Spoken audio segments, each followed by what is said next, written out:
भाजपच्या कार्यकर्त्यांनी अमरावतीमध्ये आंदोलन केलं। संजय राऊतांच्या विरोधात जोडे मारो आंदोलन करण्यात आलंय। राऊतांच्या वक्तव्याचा भाजपच्या वतीने निषेध केला जातोय। खासदार नवनीत राणा यांच्या संदर्भात अमरावतीमध्ये प्रचार सभेत ठाकरे गटाचे खासदार संजय राऊत यांनी आक्षेपार्ह वक्तव्य केलं होतं आणि त्याच विरोधात अमरावतीच्या राजकमल चौकामध्ये भाजप आणि युवा स्वाभिमानच्या महिलांनी संजय राऊतांच्या पोस्टरला जोडे मारत निषेध केलेला आहे।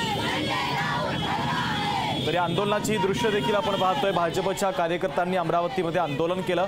संजय राऊतांच्या विरोधात जोडे मारो आंदोलन करण्यात आलं। राऊतांच्या वक्तव्याचा भाजपने आता निषेध केलेला आहे। नवनीत राणांच्या संदर्भात टीका करताना संजय राऊतांची जीभ घसरलेली होती आणि त्यावरून आता भाजपच्या या महिला कार्यकर्त्या आक्रमक झाल्याचं पाहायला मिळतं।